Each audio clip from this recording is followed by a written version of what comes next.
her it was different because she was, oh, I checked your profile and looks like you have done a lot of stuff, and I have a question if I might. And I was like, okay, this is super cool. This is really very polite, and of course, please, if I can help you, please, shoot. And she goes, yeah, I play keys and I want to play on a big stage with a big artist. I want to like be a session musician for big artists. And how can I actually do that? So This podcast is for creative minds and for people who want to dedicate their lives to doing what they love and they know that this will really fulfill them. Now, achieving this is not always easy. You might have noticed yourself multiple times there are obstacles on our way to mastery. So, in order to overcome those obstacles, we always need to look at two things. We need to look on the intuitive skill set and the analytical skill set. So, we need to use the creative mind and we need to use the execution mind, left brain, right brain side, some call it. So, to shine a light on both these angles, on everything we discussed, we teamed up.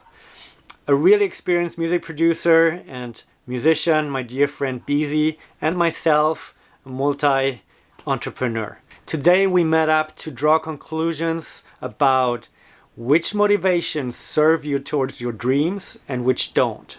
So we look at this from both the long-term experience we have and some very recent case studies, we can call it. Hope you enjoy, and we're looking forward to any comments or if you want to get in touch, messages, however you prefer. actually have the lesson of what's the motivation? Why are you making music? Why are you creating? Why are you even like going this way?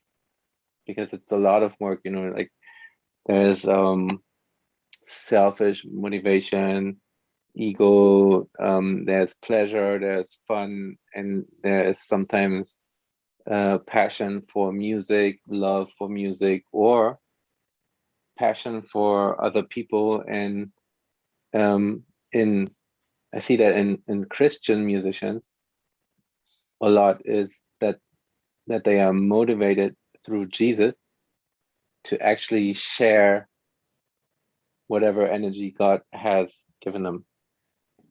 And I think everything starts in a creative process with why are you even doing it? Yeah, so I'm observing two things, and I don't want to get into that topic now. I'll ask you something else, but the maybe a topic for another time is because your first motivation was a little more ego-driven, maybe, if I may say that, like to impress your Totally, dad totally or get ego. his, and then you went into the artistic, more like emotional beauty of what it took with it. And for And the I saw challenge. other people Yeah.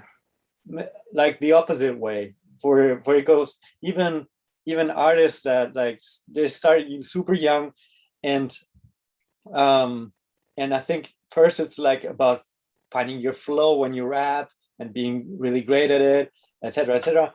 And then at some Or point, just having fun with it is also cool. just having fun with it. It's exactly. And then at some Yeah. point, the ego-driven society puts um, these maybe goals, I can say, like goals in front of us that we see other people hunting, so we start hunting them, and they're ego driven. So it's like, oh, now it's about like proving you that I can do this, or now it's about being paid more than this other guy, now it's about Yeah. better in this very style that I play, etc. And my point is just I always observed like those two elements, the ego and the beauty of art, or however I might call it, like both forces play a significant role in creative, maybe in general. I don't think it's even possible to separate your ego from your creative endeavors. You know, like creativity is some kind of everything that's new is creative. You know, that's a creative kind of progress, because if you have new ideas, like things you haven't thought of before, we call it creative, right? Yeah. It's creativity. So, and everything that touches you because you haven't heard it before, haven't seen it before, that's like a creative impact, so to say. So it's something new, it's overwhelming, it's amazing, it's, you know, it. And then of course it's ego, because at that time, if you start out like at a young age, you're not even aware of your ego or spiritual being. You know, you don't even have that. You're not even there. Even in language, you're not even reached a point, or most of us, maybe some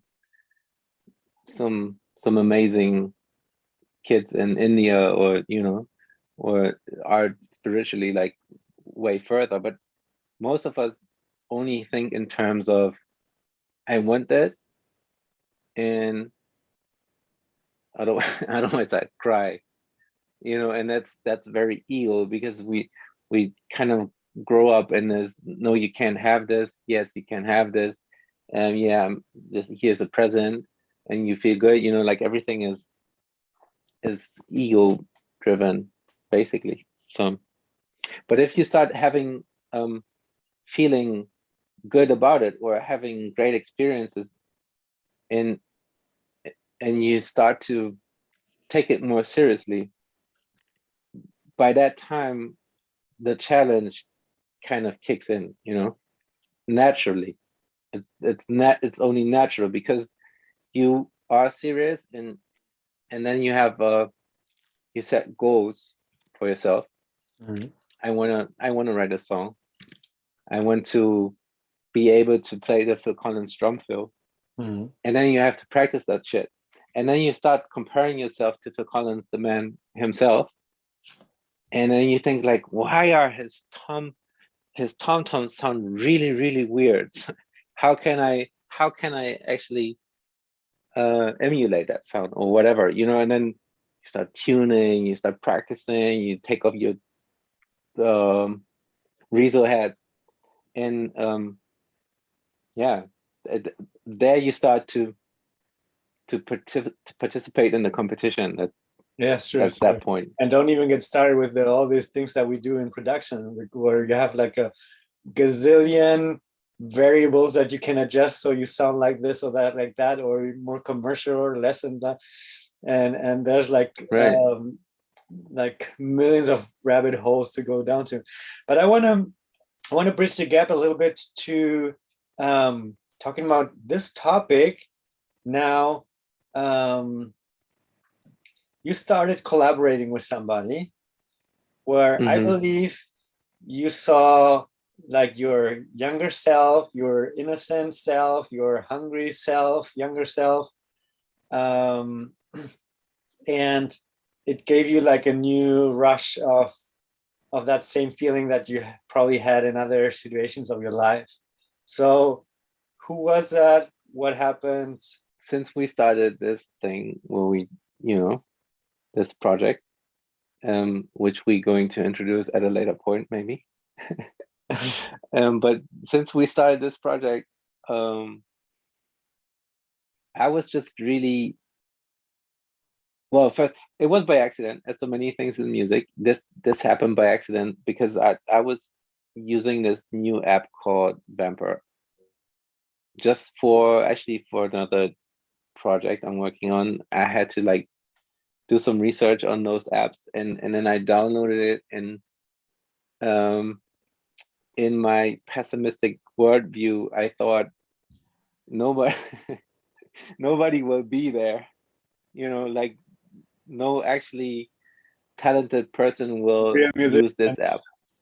No, No real nobody musician. who can really read notes So and why the fuck should music. anybody, you know, use the Tinder or the what's it called? For musicians, or Uh, yeah, well, Tinder for musicians. Why should anybody use it? And then, to my surprise, um, I could have thought about it, but to my surprise, there's like a lot of talented people at a certain age, let's say 15 to 25, at a certain age, um, who have really no idea how to proceed. Now you can play, now you have your chords, or now you can sing, or now you reach a plateau beyond okay, beyond your okay plateau. So you're good, you're talented, but you don't know how to actually take your next step. And now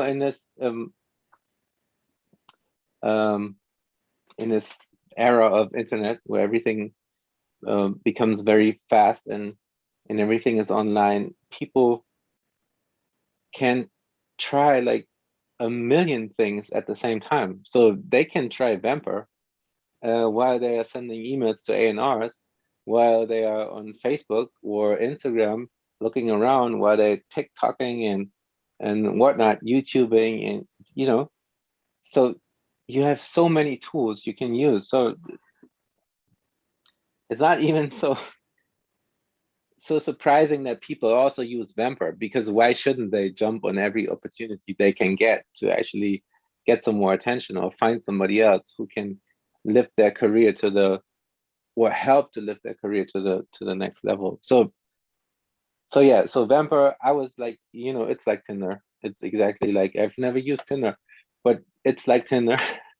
So you say yes or you say no, and then if you say yes, you say like, "Hi, you sound amazing," or "I've just listened to your songs and I think it's really blah blah whatever," and then you connect or you don't. And I think this is the connection we were talking about. Her name is Sarah. She was not my first connection, but I think she was my second connection. And I saw her profile, and then she had like a little demo song and like a little demo video. And I think her Instagram was connected. And so I checked that out, and I it's funny because what I saw or what I heard, she loves alternative R&B, which I also really like. She had the same. You have yet like reference artists in the app. Like you say, like I like I like Jay-Z, I like Beyonce, whatever. Like, and we had like 6 matches of favorite artists or reference artists, which was SZA and um Summer Walker. I don't know, like most of the alternative R&B artists. And yeah, I had this instant um and I usually don't have this, but I had this instant, wow, she's amazing. You know, I'm German. I'm not just saying that. I really had this instant feeling of, oh my gosh, she really means it. mm-hmm. She's serious. So that was that. Okay, just serious about what she's doing. Yeah, serious about music, because she was really, and even if it's like like most videos are staged or whatever, but she was really into the music, into the stuff. She's a producer. She thinks of herself as a producer, even though I might probably disagree respectfully, because she's also like an amazing singer. And she also writes great tunes. So, she's not just a producer, but yeah, And then something I felt. happened, which was like you didn't only like connect and just start making music, but what actually came first? Like, did you start making music, or did you like give her this? Yeah, that That was a that was funny also start. really funny, because usually, like, um you meet someone you don't really meet because it's virtual, and then you say something like, "Hi, how you doing?" And then, the answer is, "Hi, I'm great. How are you doing?" And then, "Great. And what kind of music are you making?" Well, blah blah. And with her, it was different because she was, "Oh, I checked your profile and looks like you have done a lot of stuff, and I have a question, if I might." And I was like, "Okay, this is super cool. This is really very polite, and of course, please, if I can help you, please, shoot." And she goes, "Yeah, I play keys and I want to play on a big stage with a big artist. I want to like be a session musician for big artists. And how can I actually do that?" So, and then we started talking about it, and I told her the 5 things I tell everyone. You know, basically, yes, you have to have your shit in order. You have to be able to murder if you have to. Like when you get your shot, then you have to Be ready. kill. Be prepared. Yeah, basically your skill level has to be, yeah, I mean, like all of it. So whenever you get into that situation where you can showcase your abilities, um, you have to actually, yeah, you just have to do it. You have to, like, if you end up in a studio with whatever Beyonce, and you have your heart is full of heavy metal songs, you will not land anything. Like, even if it's great, but you're not ready for the situation, so to say. Like, so, and if you want to land a gig as a keyboard player, you need to know your chords, of course, your scales. You need to be like technically ready to play whatever is asked of you. So that's what I mean. Yeah. And it would be better to impress even more than the next guy or girl. Yeah. Gender correctness is important. What's the other 4? So the next one is, obviously, it's a big one. You have to be reliable and prepared, and you have to be organized. Prepare the songs, whatever. Like, be prepared. That's a big one. And then the third one is just, maybe it's actually it. Everything is the same, but the third one would be, you cannot be a problem in any way. You cannot be the guy who is not available for the rehearsal because you don't have a car right now, or you have no money for the bus, or whatever it is. The difficult guy. You cannot be the pain in the ass for the crew. Yeah. It's a team sport. Music is team sport. It's like, do some effort. Like, you cannot sleep in if you have to be there at 8 o'clock in the morning. Until you're at a certain level, and then you can catch the attention by being that way. Yeah, but you should AKA never, Kanye West and you should never work towards that goal that you can have like privileges, or fair. Anyway, don't be a fucking pain in the ass. And then that connects like instantly with the next one, is be nice.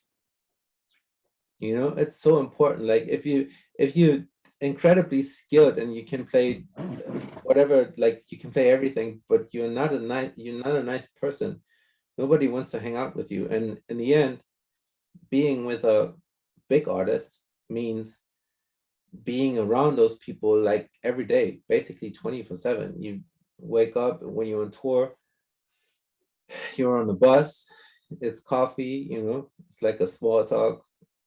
Then you have sound check, then you have breakfast and whatever. Like, the but you're basically around that person 24/7. And I have seen that so many times that it escalates after a week, because if you see each other every once in a while for one day, it's nice and you can hang out. Easy. But if you have a week of 24/7 and you live on a bus together, Yeah. you have to be nice. You have to be a people's person. Was that 4 or 5? Is there one more? That's 4. Was it 5 or was it 4? The question that I have for you is, are these tips specifically for the goal that she had, which was playing live on a stage? Because you have to go through like all the things you have to go through, is like, that's the way of preparing yourself. Because I wouldn't maybe not say that's always the best recipe for maybe a slightly different goal. Like if you want to be a superstar, maybe not all the nice guys win. I don't know. But I can picture that like a very good recipe for that goal. Absolutely true. It's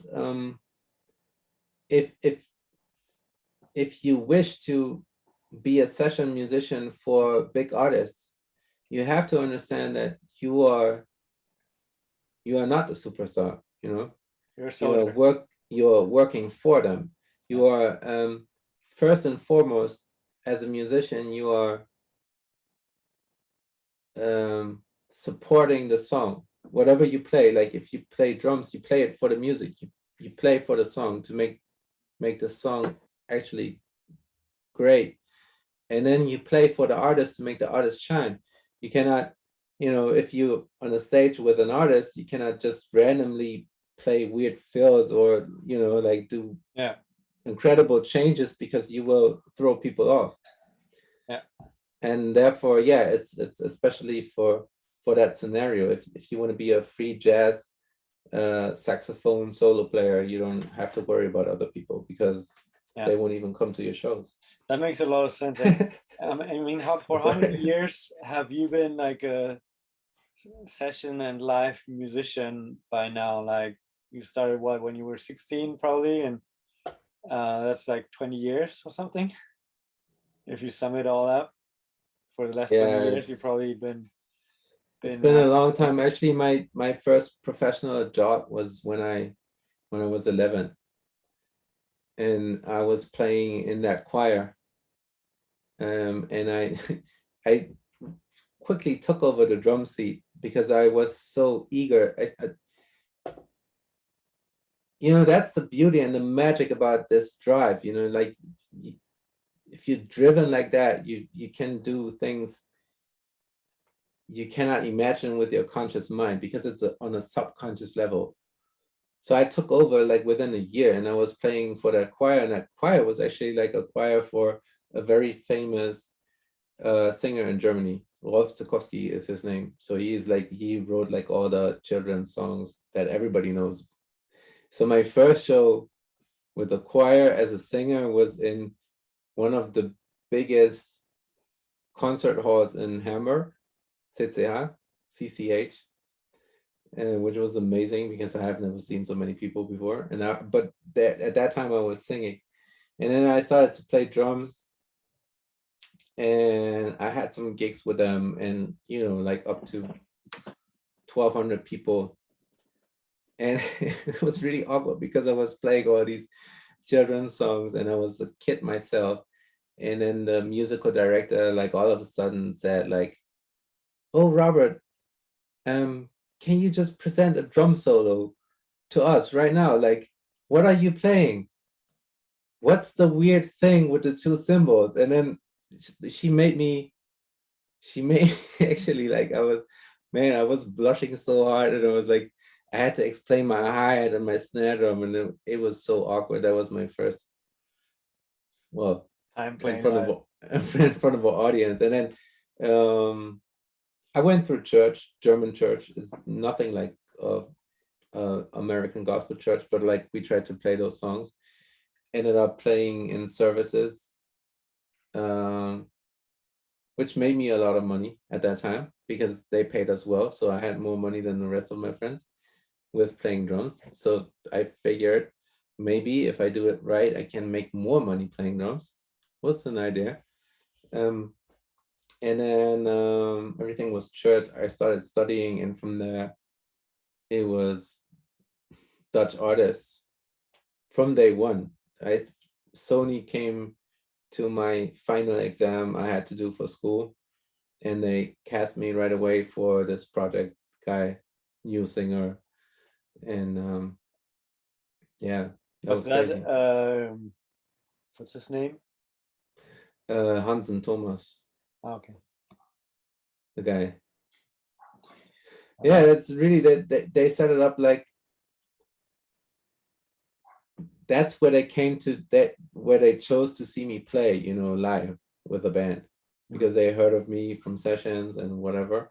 And then I didn't know if I had known, like if I knew at that time that somebody is watching me, like already there was like people were watching me because they had to give me a, a Great. cipher. Yeah. Yeah. And but if I would have known at that time, it would have made me extra nervous, and I wouldn't have been able to. That's why that's how I think about it. But it's weird. And then I got the call like 2 weeks later for, yeah, we want you in the band of this guy, and there's a video clip shoot, and we can pay you this much money. And it was like, okay, that's great. If it's easy like this, it was really, really easy for me the first 35 years. Um, The first 35 years, yeah, of my life. everything was easy in your life. Not everything, but the drum thing at that time was because I had this fanatic drive of, I had the wrong goals. I'm being honest. I had wrong goals. I had goals like I want to be an endorser by the time I'm 21. And I was, you know, but Why are you judging your goals as being wrong? because that was not a musical, that was had nothing to do with playing drums. I figured if people have a drum endorsement, anybody who has a drum endorsement has it because he's really good. So if I have a drum endorsement by the time I'm 21, I'm one of the youngest guys around to have a drum endorsement, and I must be really good. I'm still wondering why we judge it as wrong. Was it bad for you to have that, to achieve that? Uh, well, yes and no, because it felt amazing. It's like a, it's like a, it's like a drug, it really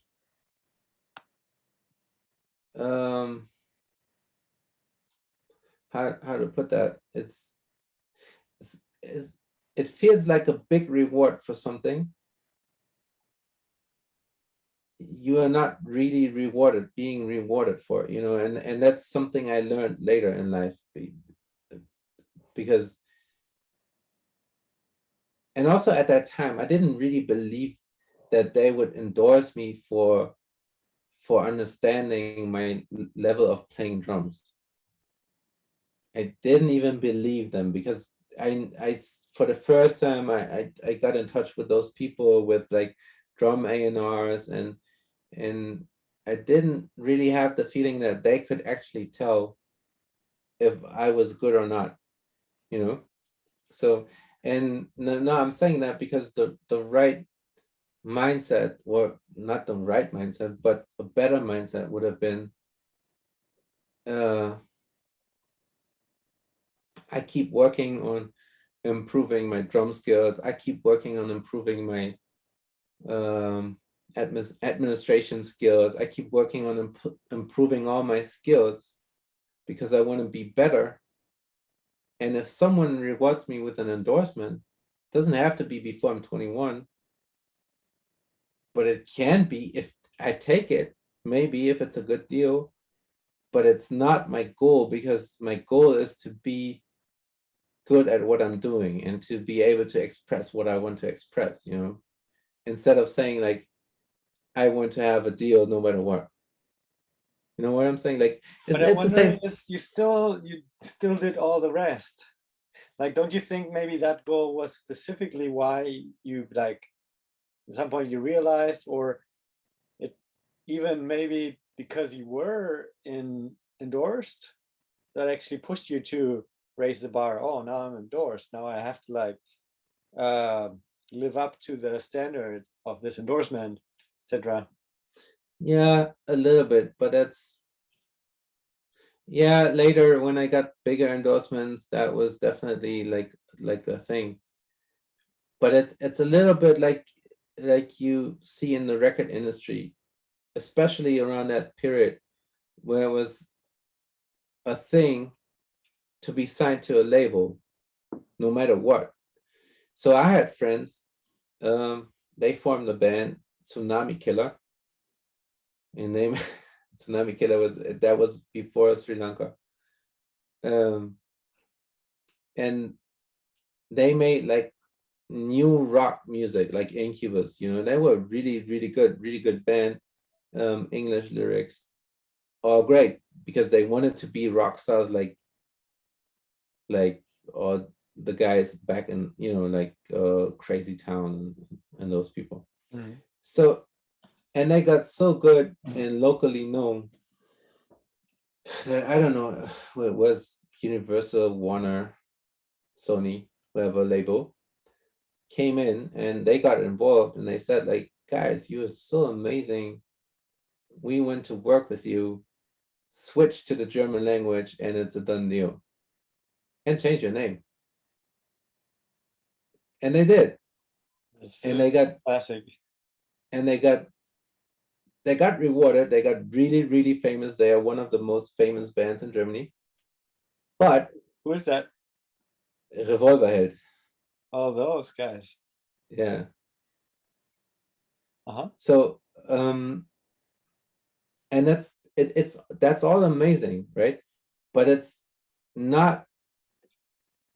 That's my opinion. I don't even know if I can say that, but it's the label deal was worth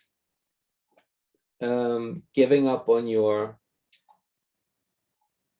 initial dreams, goals, whatever, to be the next Crazy Town, because they can never be the next Crazy Town because they got pushed into a corner of, okay, we make more German cheesy pop music now.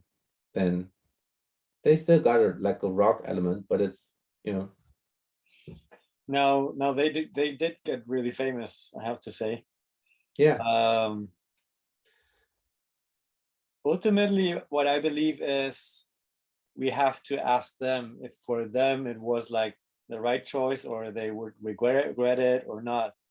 Absolutely, I that's would be why I open to just say like it can be the like those goals, and changing goals is not per definition a bad thing. It's only a bad thing if you don't do it consciously, maybe. mhm. If like you get stuck and attached to an old dream or goal, and don't wake up at some point and realize, oh, this is not what I wanted. If you I can think that's admit the it to only yourself thing. too, Say again. you have to be able to actually admit that fact that you're doing something that you didn't want. Yeah, yeah, and then for me, that's part of life. I believe. I believe there's not one person who set a goal, and just because it was the right goal that he set with 12 years old, um, it remained it the whole life, and that's because it was the right goal. Yeah, and you cannot, I don't know if you cannot, maybe for some people they can, but it's really hard nowadays, especially nowadays, to set your mind to one goal and one goal only. Take this one shot, and if you miss, you done.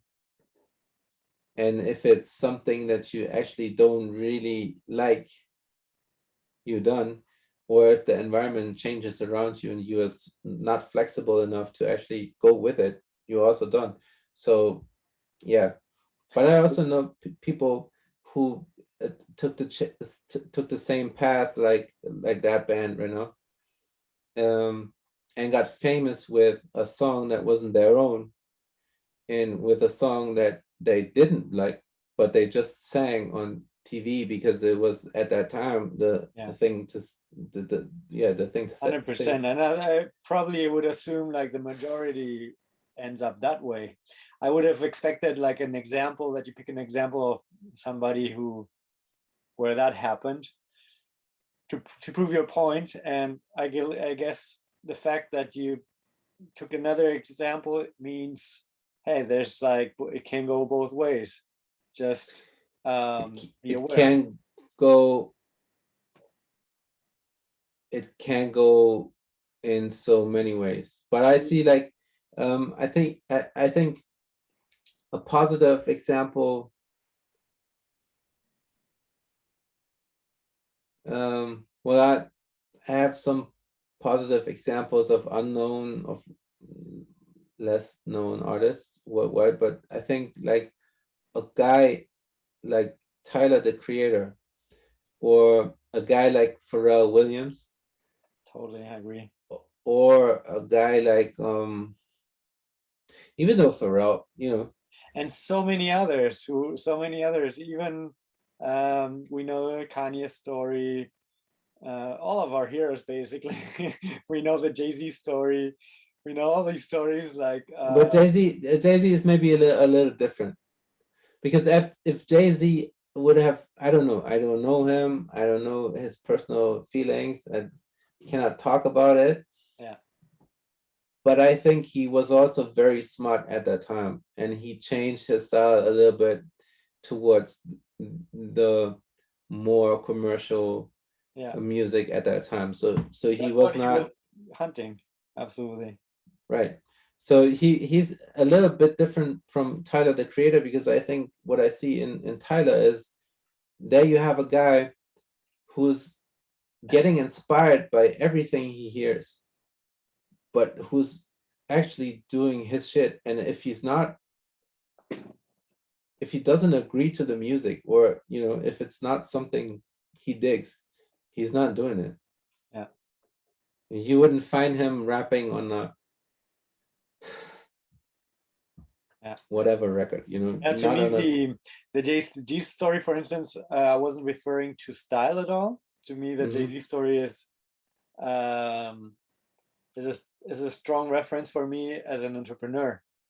He's like, oh, nobody's signing me, I'm gonna do my own record label. I'm gonna sign myself. Yeah, he's and badass. He freaking stick to it until he had the breakthrough he wanted, and did everything it took. And in many ways, like, he adjusted things to achieve his goal, and many other things.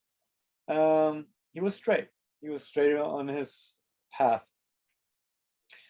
Yeah, and I think once he found his formula, he was pretty straight up doing the same trick every time. So I feel, so here's interesting. Back to Sarah. Back to Sarah. I wanted to put out just one closing comment. Because ultimately, so what are we saying about, like, should you go for your initial goal and just stick to it, or should you adapt? And I feel like the only advice, if I had to give advice, the only advice I would give is, there's always like a truth in yourself, and sometimes it's super hard to listen, but it's there, and sometimes you don't hear it right away, sometimes it's later. But if you hear it, and if it doesn't come from fear, like the fear of like, oh my god, if I don't adjust to this record label requisites, then I'll never make it. No, if your truth says you're doing the wrong thing here and you need to do the right thing, which is X, then you can't go wrong. But it needs to be from a place of self-esteem. Absolutely True right. self-esteem. I think back to Sarah, I can say something to that, but going back to that story.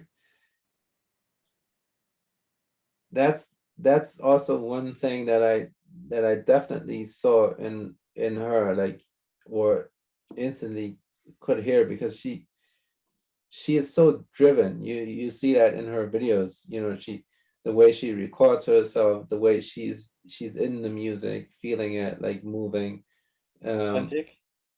authentic, right? Like, yeah. And then she's such a fan of music, she's still such a fan, and that's the beauty of being there. That's also like this age, you're still such a big fan of music because you understand. Huh? How old is she? 21. Yeah. Because you understand so little, probably. Yeah, and you don't judge that much. You don't judge you probably judge actually still like comments and stuff like that, but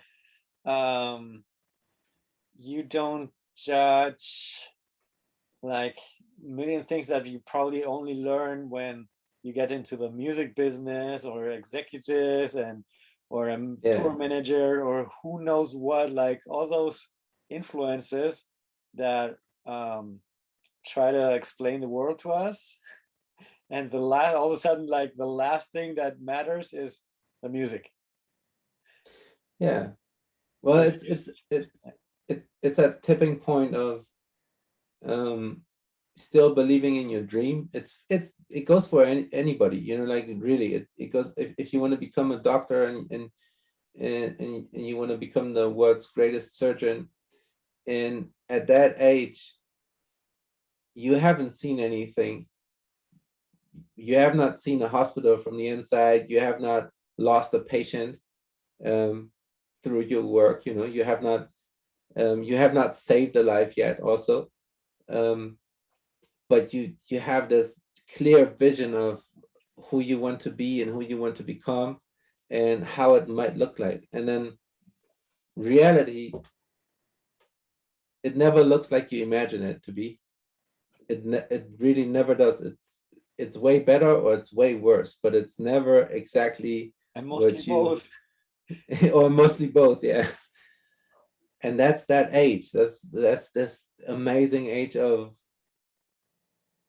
at that time you can go all out, you can study for 10 hours a day and don't worry too much about life, don't worry about your accounts and about your taxes and shit, but just go all in and make music. It's beautiful.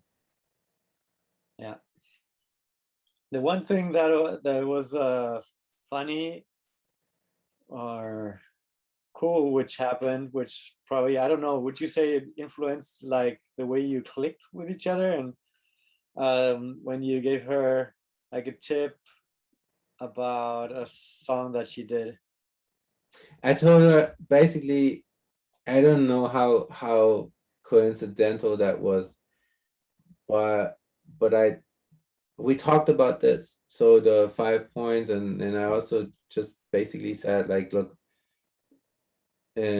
social media is great. We didn't have that back in the days, we didn't have social media. Like, there was YouTube, but it wasn't anything like it is today. So now you can actually like go on Twitter or go on Instagram and tag the people you want to talk to, or just talk to them, and you might get like a step closer. It's really weird, but that's an option that never existed. Like back in the days, it was famous people were famous people because they were untouchable, unreachable. Basically, They didn't exist. That you couldn't pick up a phone and say like, "Hey, I want to talk to Dennis Chambers," Yeah. or or to Michael Jackson. Yeah.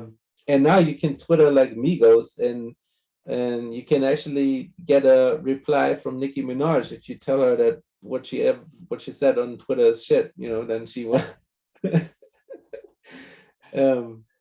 she will reply to your tweet, and that's amazing. So I said like, look, social media is great, and you should try to connect.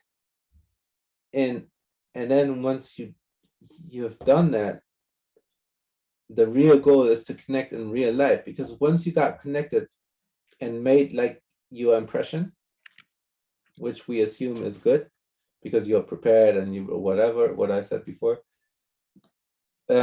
once you make this real life connection, and you get a chance to actually talk to people, it's really harder to forget about you. Like it's really hard to erase that from your mind if that first impression is great. It's true. So, and with her, it was even on Vampire, it was really great. Anyway, what she did the next day was she posted like a remix she made of the SZA song called Good Days. Yeah. And then she tagged SZA, and SZA saw it, and she re-storied it. What is that? Reposted it in her story, saying something like pretty or pret or whatever. And which gained Sarah 200 followers in what felt like 10 minutes, but like basically nothing. And if you go to her Instagram right now, you'll see, and that's the ugly side of the story. You will see like under this post, like 100 comments and Really? yeah, and 1900 likes. Yeah. Crazy. Everybody says like, "Wow, you're so talented, you're so amazing," and SZA reposted your video, and you're so amazing, and you're so talented. Wow. And then, but the next post is back to normal. Yeah. Is back to 80 likes. It's back to we don't know you, because it has nothing to do with SZA. Because why I find that a really good thing is we have to understand that promotion or virality doesn't happen. Like, it's not easy. It's a constant process. It's just a constant process. Like the SZAs and everybody up there, they and a ton of people around them often put in a lot of work consistently to remain as promoted, as seen, etc. And I feel like whenever we lie to ourselves that that's not the case, or I just need this one song, yeah, sometimes in like 1 in a billion, it works with just one song. Sometimes with 1 in a billion, it works with just one video. But the other amount of times, it doesn't. So we better don't create that expectation on ourselves just because we believe or somebody tells us or it's the easy way to think about it. Blah, blah. That doesn't mean everything else is impossible, but it is like we all have to put our work in. Like there's no workaround. I think the industry actually sets this goal of like one-hit wonders, because 95% of all the hits are one-hit wonders. Yeah. And from the 5%, there's like a little percentage of people who have 2 hits. Yeah. Or but 3. But think about it, like basically the industry cultivated that as a norm. For them, it's just a test. For them, it's okay, I put 10,000 or 50 grand on this artist, we'd make a video, and from from those, like 90% don't even have a one hit number, or 99% don't even have a one hit number, you know. So it's just a test. So they just test, oh, this artist works, it doesn't, blah, blah, blah. So what does it do with the artist? It completely, you know, they can easily fall into the trap that oh, now I'm not enough, what I'm doing is not good enough, da, da, da, when it has nothing to do with it. Beautiful end of the circle, because it basically leads to the same why setting the goal, I want to have an endorsement by the age of 21. Yes. Why that is a wrong goal is because basically when you're an artist and you get signed to a label, nowadays and back in the days, it doesn't mean shit. Doesn't mean anything if you get signed to a label, because they sign you away from the competition. Yeah. That's what they do. Yeah. They just see some potential in you, and you work your ass off, and basically you still, especially now, you do all the work by yourself. Yeah.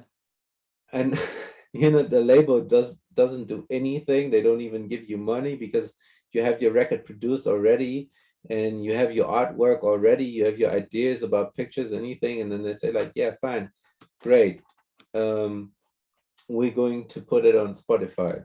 Yeah. And you could have done that yourself. Yeah. You know, you could have done that yourself. So it's just a freaking insecurity that, yeah, it's right. Freaking insecurity. But then once back, like I have friends, like once they got on a label or they got that label deal, yeah, they got mad excited because it's cool. Yeah. And yeah, they posted everywhere that they have the deal. Increases the status for most people. For a short period, yeah. And then nothing ever happened. Yeah.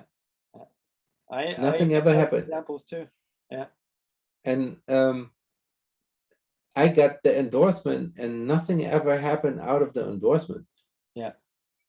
You know, it's not that people thought like, oh my gosh, he plays tamburo. Let's call him for a gig. Doesn't care. That's what also many musicians, I feel like they get it completely wrong. It's like the listener doesn't care if you're on most listeners don't even know what labels are out there or which ones are big or small or whatever they are.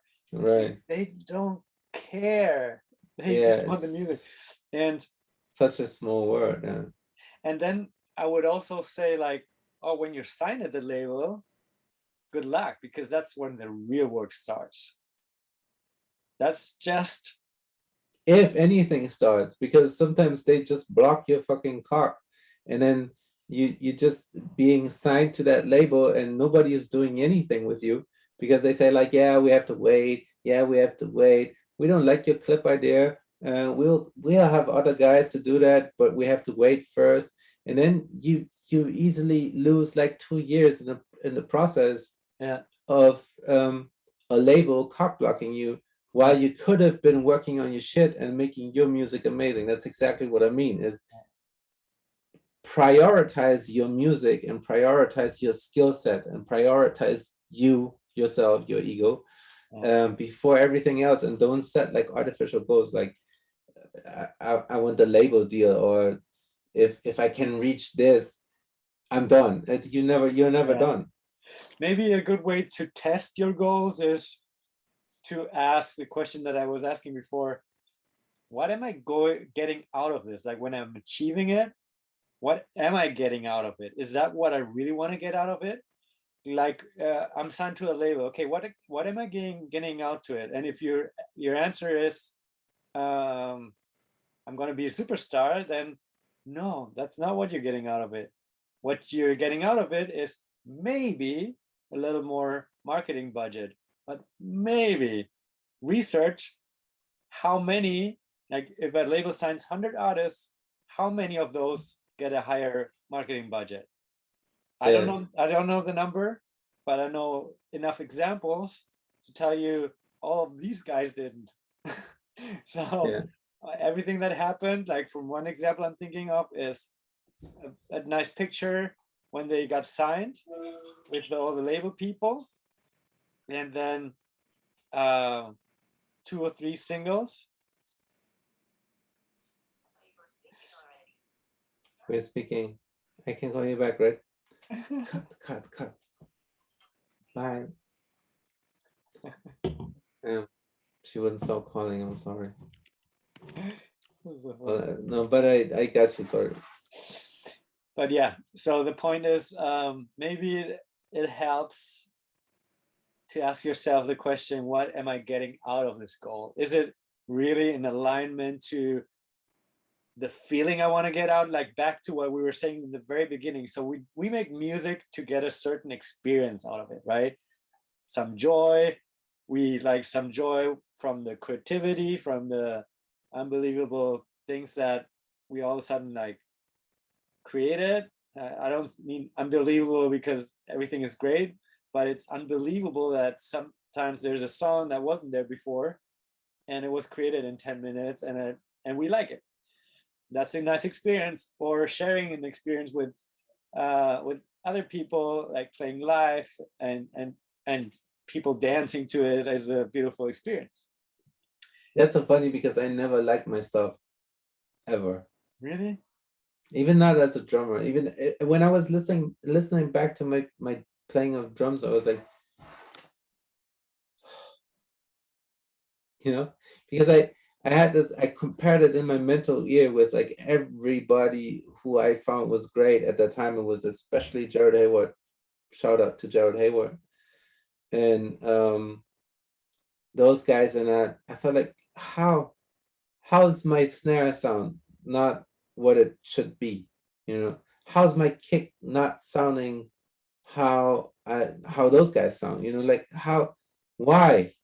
What can I do differently? And I never found out because that was just a mental thing. But one question though, when you say you never thought your stuff is good, what makes you show it to me and all the people, sometimes for hours, you show me those thousands of tracks that you made? Because I think you want to listen to it. I mean, you certainly don't hate it, but that's for sure. No, I don't hate it, but it's also a double thing. It's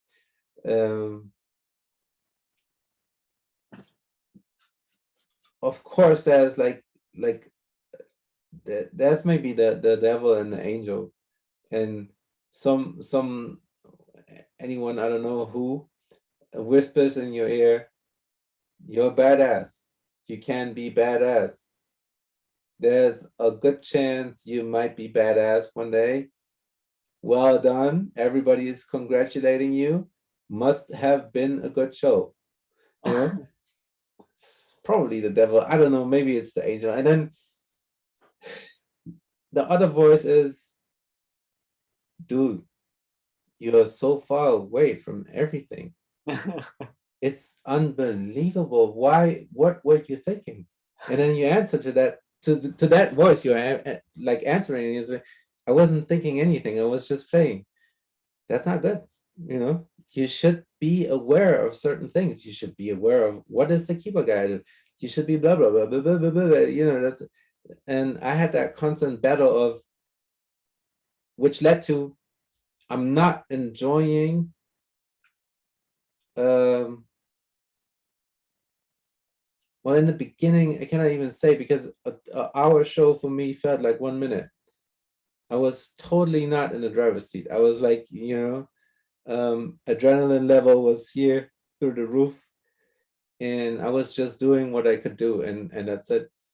And then later, when I started to be actually consciously aware of playing, I could influence that a little bit, you know, and I could and start like enjoying that people really like it. Yeah. You know, the one comment I want to make about it, it's a thesis more than anything, but first, I feel like I hear many creative people say that, have that conversation, that devil and that angel. I feel it's human to never be entirely sure.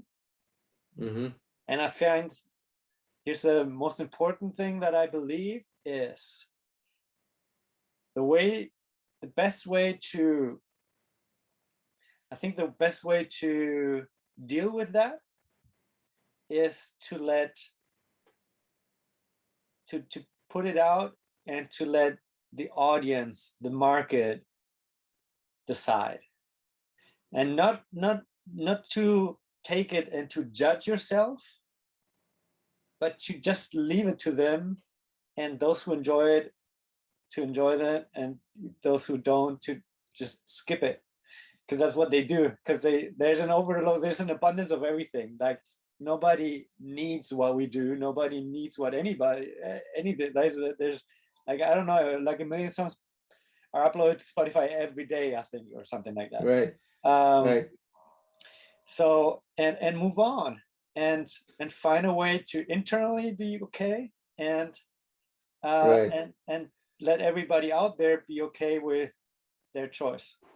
And it's really funny because I can just say two things. One is, when I was 19, I had a girlfriend and she was significantly older than me, and her she was convinced that I should do whatever I do for my own pleasure.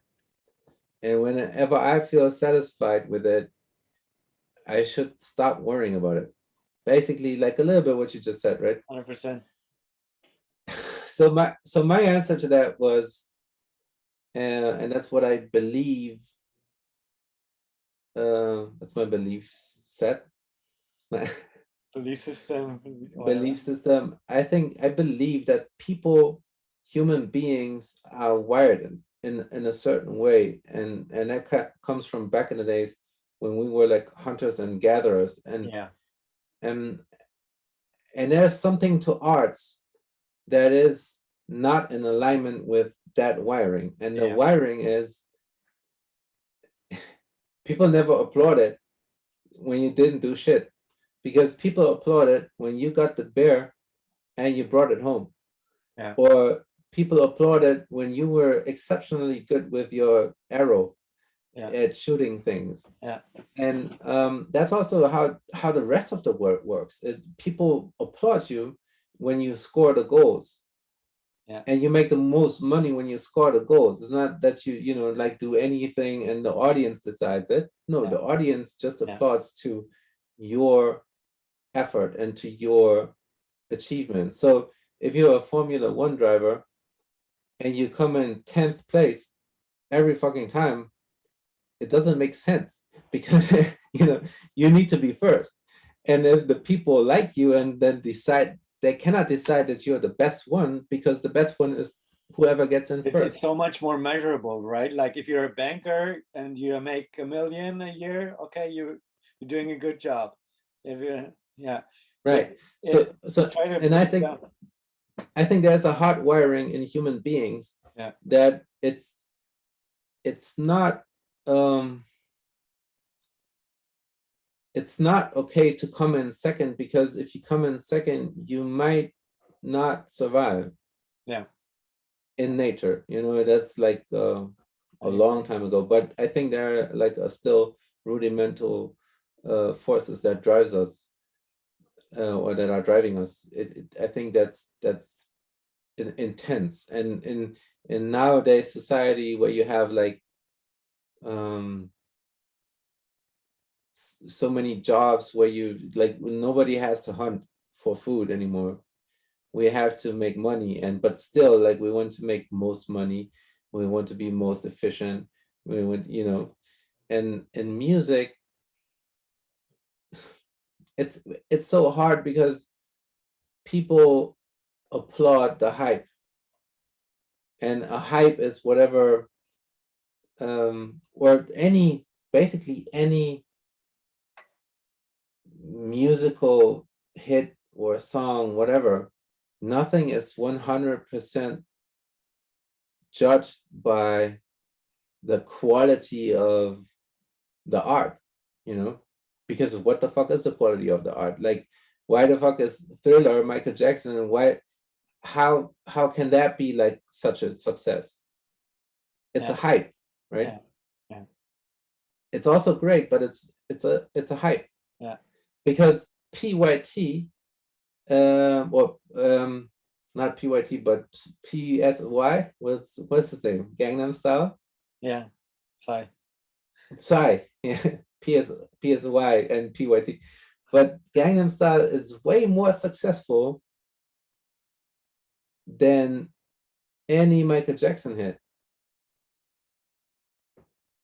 And it's, like it depends on how you look at the numbers, Yeah. but it has first song to have 1 billion streams. Yeah. And of course we're more people than in the 70s, whatever, but it's being compared in that same line of, this is also music, this was music, this is also music, and the people judge. When People it should be a completely different game, right? It should be like should be. comparing a circus with some. It's apples and pears. Yeah. And it's not the same, but it's being compared, and it's like how you just said, is let the audience decide. And still people are being in the booth and trying to write that song that the audience will like. Yeah. They don't have no fucking clue what the audience might like. We can't have a clue. Like that's what I'm trying to preach myself and everybody else all the time too. So that's why we should maybe come back to just do whatever we think is the greatest stuff we can make.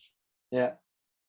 And I see so many people being in the studio, like making amazing stuff, and then decide to make it worse because it might be more commercial. Do you feel like T-Pain right now, ranting about everybody doing the same ass trap sound? I love that. I love that video. I love how he puts it. But I think it's a little disturbing that he like only can name like 4 people starting with Lil, because there's so many more. Yeah. Yeah. Well, after that, Lil Wayne, after that started, that was, I think I don't know. It's just, it's just a joke for so many people. What's a joke? Music. And if you name yourself Lil Pump or Lil Durk or Lil Yachty, it's entertainment. It's entertainment. And it's just pure entertainment. That has nothing to do with music.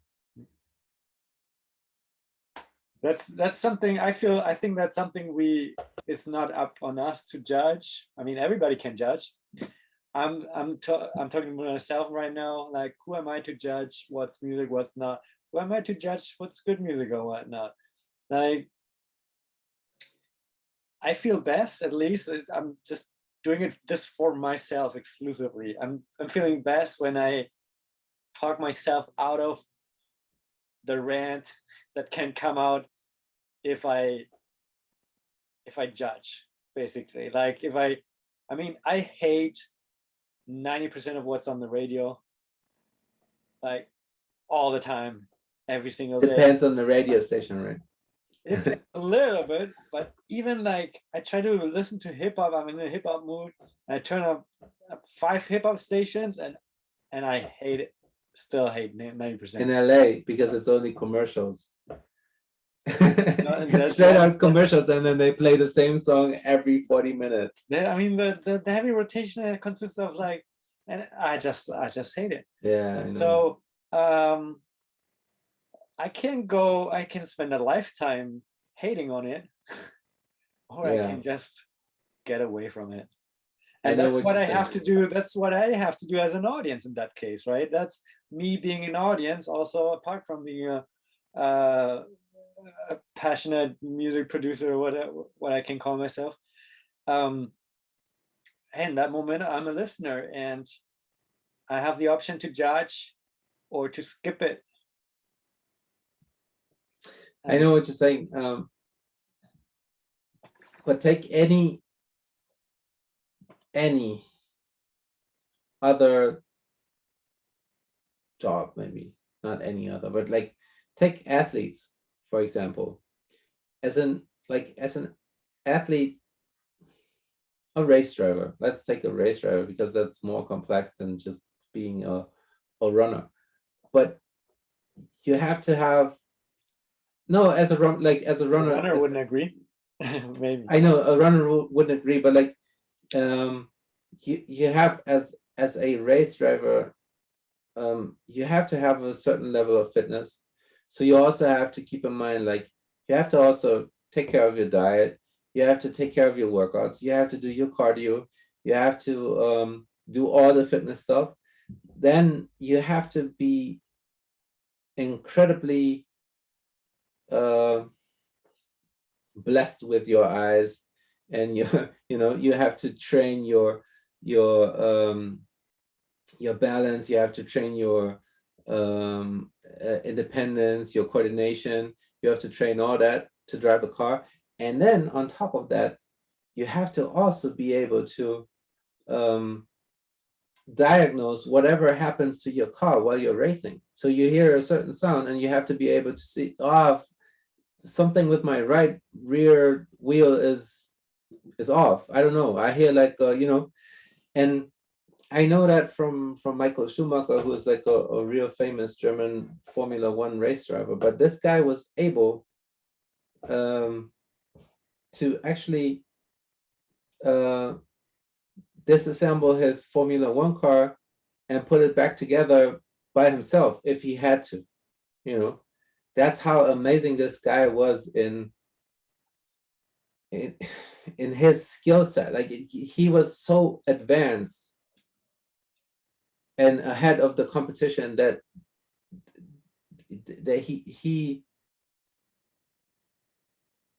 he had that in every level possible. Yeah. Not just driving, but also his technical skills, his awareness of his car, his knowledge about aerodynamics, his everything was in order. So if you don't do that in Formula One, you cannot compete with Michael Schumacher, right? So you have to be at least somewhere around his skill set to keep up. In music, it's different because now you have people who don't even know how to spell the word chord, or what it is, what is a triad, what is a progression, what is whatever, like the basic skills of music theory, harmonies, melodies, rhythm. They don't have anything, like nothing, because they pull it out of a machine. They pull their loops in, they have their unison quad pack, and then they find like a dope fucking sound, like a whatever, and then we use the same fucking hi-hat pattern like Lil Durk, Lil Yard, Lil everybody used on his track, and it can become a hit record. Now I'm on my rant shit. And it can become a hit record. So there is no fair or no, like, how to say that, like a quality standard, or not even quality, but like a certain standard of qualification. It's a qualification standard. Like, if you cannot compare Kanye West to Quincy Jones, both call themselves producers, but Quincy Jones's skill level set is somewhere up here, and Kanye doesn't reach here, to be honest, in musical understanding. With some things, like for instance, technical skills is probably the other way around. Right. And then again, Kanye knows how to get attention. Kanye knows how to play social media. Kanye knows how to blog. Kanye knows how to sickest samples or create the sickest like sounds and that. But Quincy won his Grammys with musical geniosity and nothing else. It's only being genius in music. Yeah.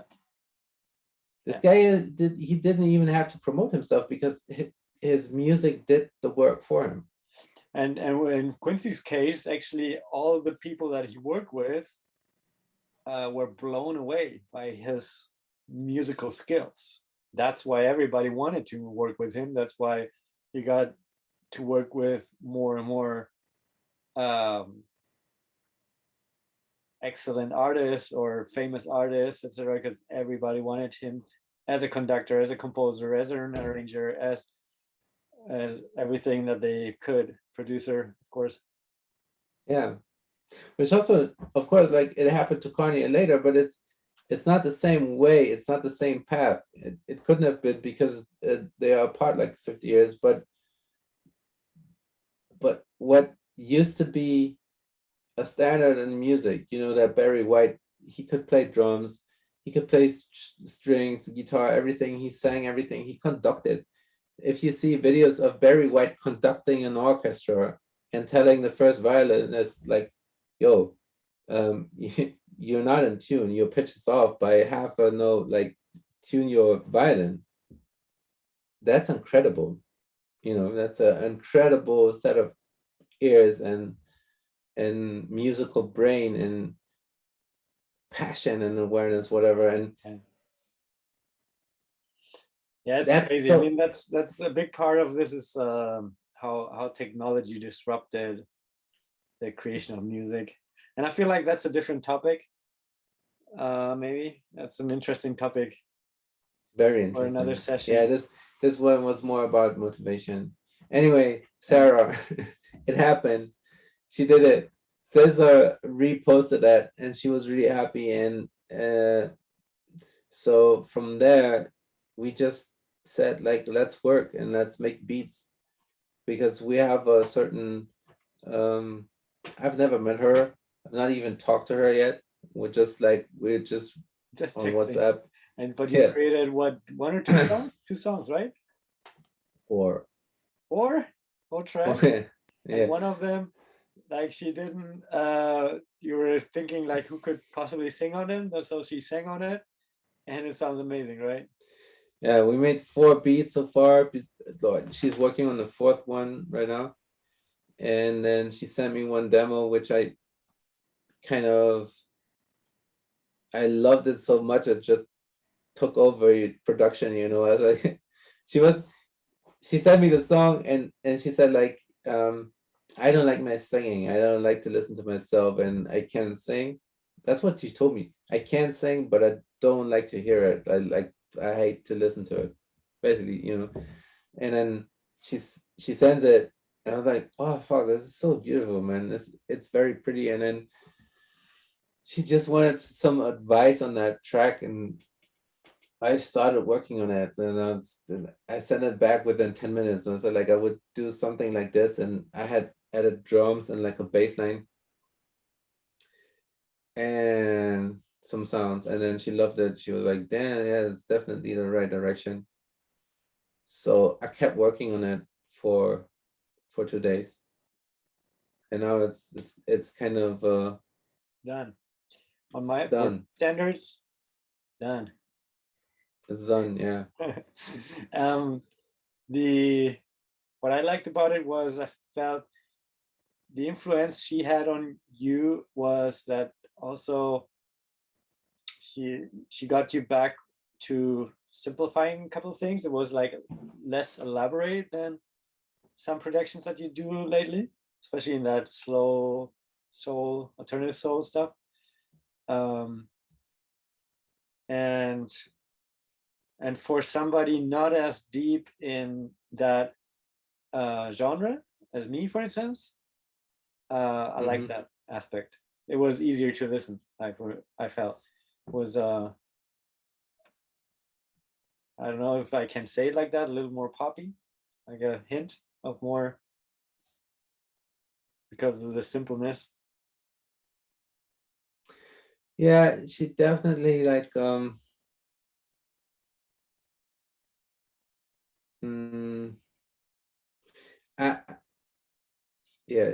was really impressed by her taste, you know, by her sound, like by her selection of sounds and chords she's playing. And I still don't know how she does it. You know, and but yeah, it humbles you, you know, like you get inspired, but it also humbles you down like a little bit of, you know, like like you start like feeling it's not insecurity. It's just like a being like little dancing around each other. That's what happens in the beginning, and then you feel like, oh, she also likes this, and I also like this, and and then you send each other like references. Do you like this song? Oh wow, I love it. Or no, I don't like it. And it's also like a getting to know each other process we're still in. I mean, this is like 3 weeks ago. Yeah. that It's we an met. interesting experience. Like I'm super curious what we will do next, and all the things that will result from like these type of collaborations. I'm super glad that you guys met, and that it spiced up a little bit like the creation process for you. There's like a new influence. I think that's always a good thing. So we hope you enjoyed the episode, at least found something useful or something to reflect on. If you want to get in touch and discuss something further, you can leave a comment or just get in touch via message on any social channel. We're to be found under Dreamcatcher. Take care.